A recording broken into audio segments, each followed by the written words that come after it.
माँ लखना को नमन करता हूँ, बड़े बुजुर्गों को प्रणाम, बच्चों को ढेर सारा प्यार। अपनी सीरीज भावों के रहस्य में आज जानेंगे 7वें घर के बारे में। सप्तम भाव में भार्या पत्नी का घर है, बिजनेस का घर है, पार्टनरशिप का घर है, और वो द्वंद्व है जो लग्न से, क्योंकि स्वयं आप हैं, और 7वां उसके अपोजिट है। तो अपने आप में काफी कुछ समेटे हुए जनता का प्यार है, क्योंकि चौथे से चौथा है। दसम से दसम की वजह से कैरियर की पावर भी है। हम नौकरी, व्यवसाय, पार्टनरशिप में ही इसको समझते हैं, लेकिन ये कई जगहों से और जुड़ा हुआ है। आपके संतान की सक्सेस है, पराक्रम है, तो अपने आप में बहुत कुछ समेटे हुए। पत्नी से का भाग्य क्या रहेगा आपकी वजह से, या उन पर आपका क्या असर पड़ेगा, वो भी है। पत्नी के भाग से लाभ मिलेगा या नहीं, क्योंकि 11वें से 9वां भी है। तो अपने आप में बहुत कुछ। तो निश्चित तौर पर पहले बताऊंगा सप्तम भाव में क्या, इसके बाद 9 ग्रहों के इसमें फल, इसके बाद सीरीज शुरू करेंगे भाई, हर ग्रह के हर भावों में फल। तो नजरें बनाए रखिएगा, और चैनल अभी तक सब्सक्राइब नहीं किया तो कर लीजिए। सांसारिक संबंध, पति पत्नी, बिजनेस, वैवाहिक जीवन, कोर्ट कचहरी का थोड़ा सा पार्ट, विदेशों से लाभ, विदेशों में प्राप्त मान सम्मान, ये सब देखा जाता है। दूसरा और 7वां भाव मारक ग्रह भी कहे, मारक भाव भी कहे गए, 7वां प्रबल मारक कहा जाता है। तो निश्चित तौर पर शरीर को मिलने वाले कष्ट भी देखे गए हैं। केंद्र भाव है, तो इसलिए मैं यहाँ पे बहुत ही रेयर केसेस में, जब ग्रह बहुत कमजोर हो और उस लग्न के लिए वो ग्रह सुटेबल ना हो, तभी सप्तम भाव मारक का पूरी तरह से फल देता है। अदरवाइज केंद्र में होने की वजह से अगर एवरेज प्लैनेट भी प्लेस्ड है तो रिजल्ट इतने खराब नहीं होते हैं। कानूनी कार्य, सार्वजनिक जीवन, जनता का सुख, जीवन का सुख, पत्नी का सुख, वैवाहिक खुशियां, ओवरऑल व्यापार। पराशर कहते हैं कि लग्न सप्तम भाव से 7वां है, तो निश्चित तौर पर जातक की भू संपत्ति जन्म स्थान से दूर होगी, पास होगी, वो भी देखा जाता है। ठीक है, पेट का निचला हिस्सा, lower body parts, sexual parts, गुप्त रोग, इसके अलावा यह भाव दैनिक बिजनेस से कितना लाभ मिलेगा, काम, ओवरऑल वात विकार, किसी भी तरह का विकार, इसी के साथ साथ निश्चित तौर पर खुशियों को भी दर्शाता है, क्योंकि आपके पहले से अपोजिट है। कितना खुश, कितनी मात्रा में आप खुश रहेंगे, विपरीत परिस्थितियां कितनी आएंगी, वो सब भी 7वां भाव से देखा जाता है, क्योंकि उल्टा है लग्न के भाई। और अगर खास तौर से शास्त्रों को देखा जाए तो एक अच्छी चीज ये भी है कि उत्तर कालामृत में जिक्र है कि आपकी गोद ली हुई संतान सप्तम भाव से आप देख सकते हैं। खोया हुआ धन, चोरी हुआ धन मिलेगा या नहीं मिलेगा, प्रश्न कुंडली में सप्तम भाव का इसलिए बड़ा महत्व हो जाता है। ये ऐसे सूत्र हैं जो जनरली आपको कोई बताएगा नहीं। तीसरी चीज, मैथिली ज्योतिष में खास तौर से सप्तम भाव कैबिनेट का है, मंत्रिमंडल का है, आंतरिक विदेशी मामलों का, विदेश मंत्री या विदेश नीति या विदेश के सलाहकार से जुड़े हुए लोगों का सप्तम भाव अमूमन अच्छा होता है। जो भी विदेश मंत्रालय से है, राष्ट्रों से संबंधित काम करते हैं, विदेशी व्यापार संबंधित काम करते हैं, उनका सप्तम भाव बहुत मजबूत जनरली देखा गया है। तो अगर अब इसको कंक्लूड करें तो क्विकली, तो वैवाहिक जीवन, पार्टनरशिप, साझेदारी, विदेश यात्रा, आपके lower body parts, sexual parts, आपकी सेक्सुअल पावर, जीवन विपरीत परिस्थितियों में कैसा रहेगा, समृद्धशाली रहेगा नहीं, ये सब यहाँ से देखा जाता है। हर ग्रह के रिजल्ट भावों के अनुसार, भावेश के अनुसार, ग्रहों के अनुसार, राहु केतु तो खास तौर से बहुत डिपेंडेंट होते हैं दूसरों पर। इसलिए ऋषि पराशर कहते भी हैं, यत यत भाव गतो वापि यत यत भावे संयुता तत तत फलानी प्रबलो प्रतिषेधान तमोग्रह। तो इसलिए बहुत चीजें देखनी चाहिए हमें, जनरली बहुत जल्दी किसी एक चीज पर नहीं आ जाना चाहिए।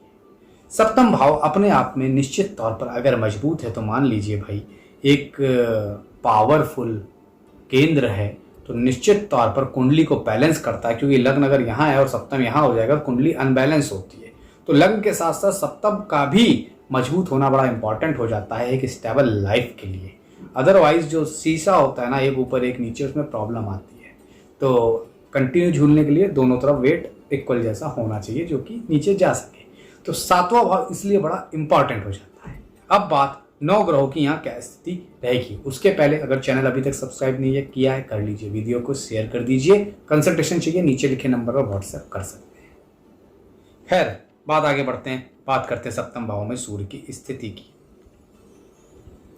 कहते हैं सूर्य तिरस्कार करा सकता है सप्तम का, और चमत्कार भी करा सकता है सप्तम का। स्त्री भगता परिभवा मदंगे पतंगे आचार वारा मिहिर लिखते हैं इसको।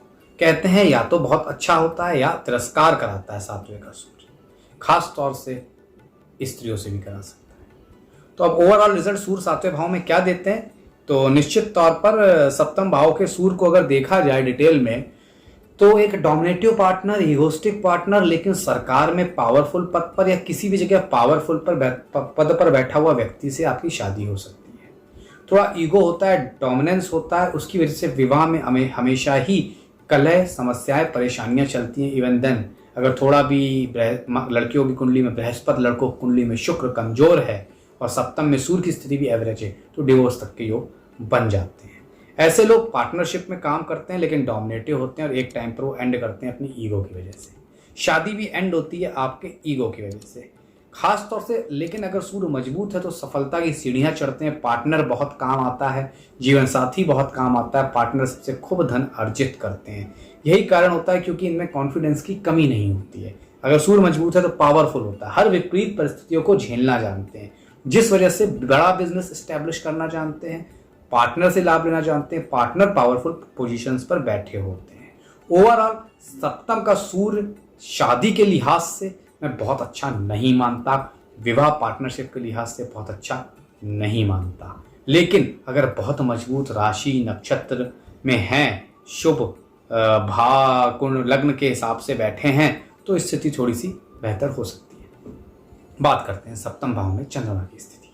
चंद्रमा सौम्य कोमल ग्रह है, निश्चित तौर पर अच्छी पार्टनरशिप, अच्छा पार्टनर, शादी में स्मूथनेस बरकरार रखते हैं।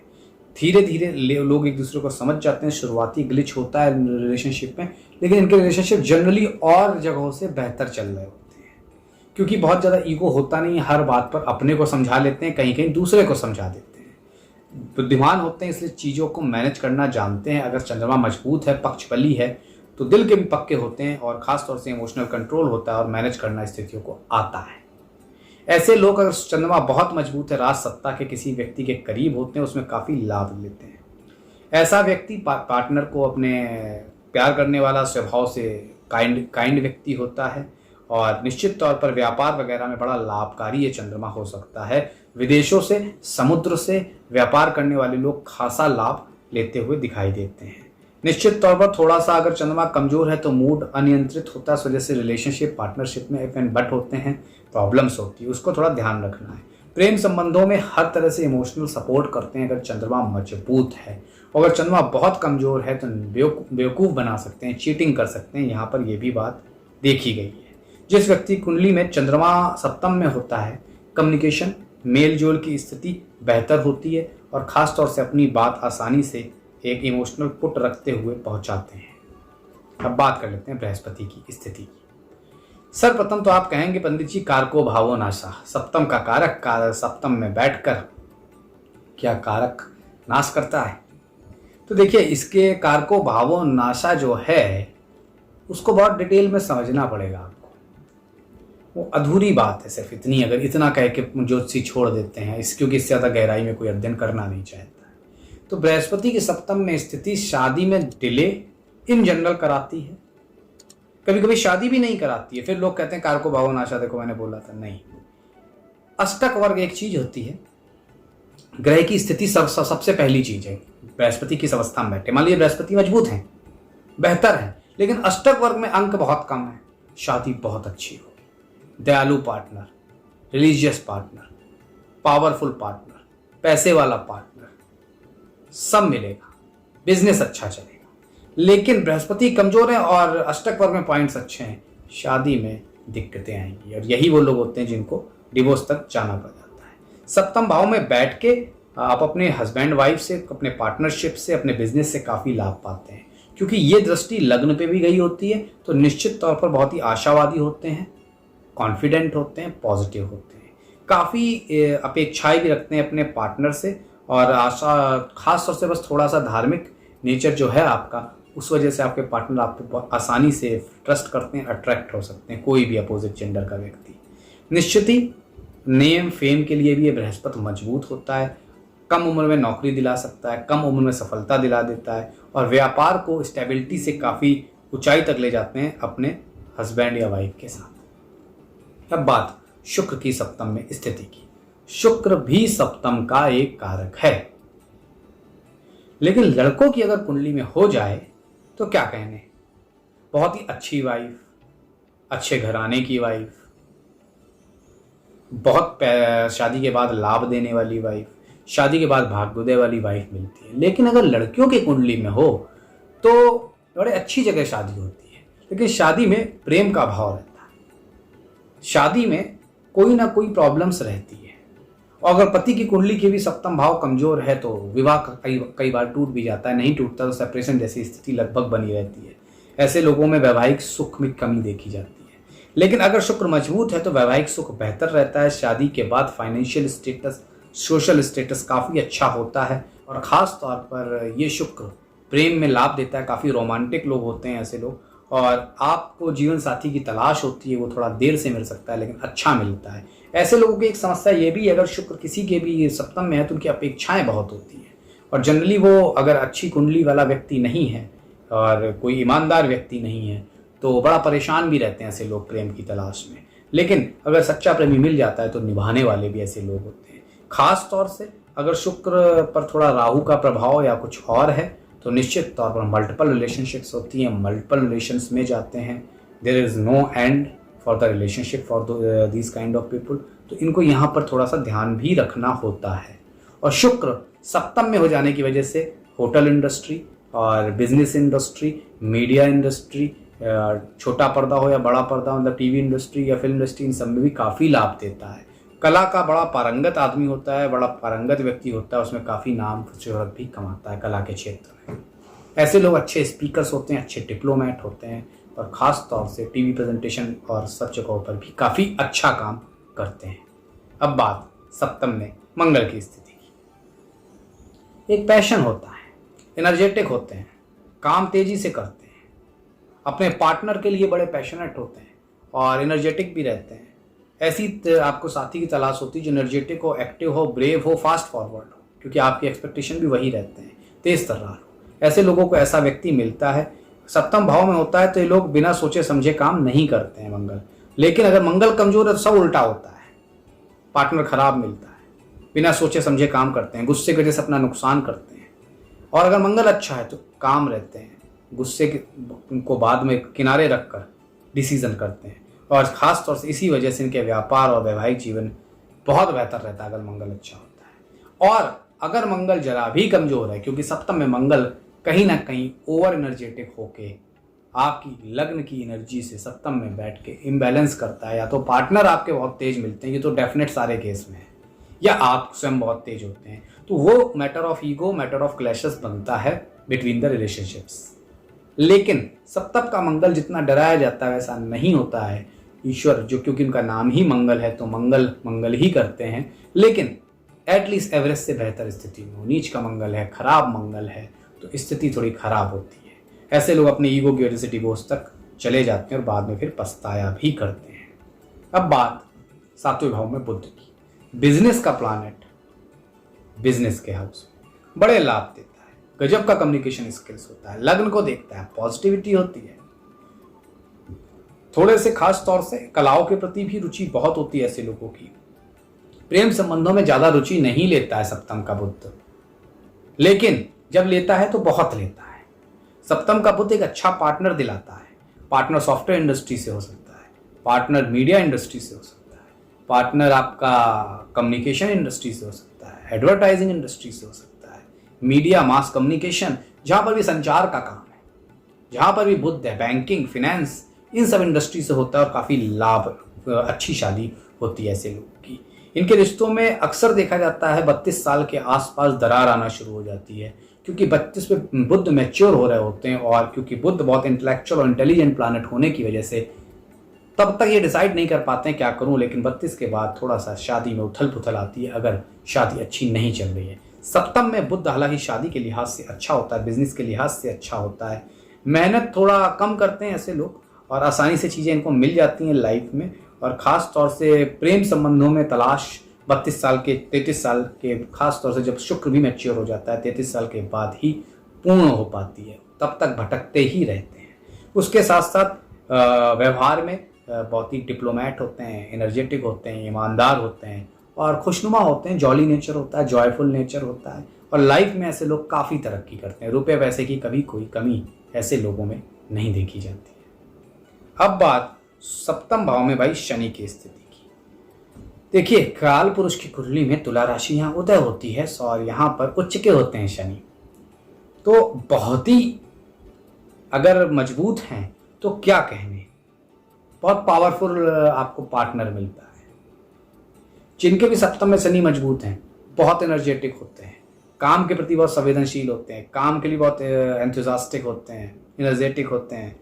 कम उम्र में ही नाम शोहरत रुपया पैसा सब मिलता है, क्योंकि जनता का घर है सप्तम का शनि, जनता से बहुत लाभ देता है अगर मजबूत हो। लेकिन अगर सप्तम का शनि कमजोर है तो प्रेम संबंध पूर्ण नहीं हो पाता है, अधूरा रह जाता है, विवाह में देरी होती है, विवाह में तलाक तक की स्थितियां बन जाती है। आप अपनी अधिक उम्र या अपनी कम उम्र के व्यक्ति से विवाह या प्रेम में पड़ सकते हैं, निश्चित तौर पर वहां पर भी स्थितियां खराब होती है।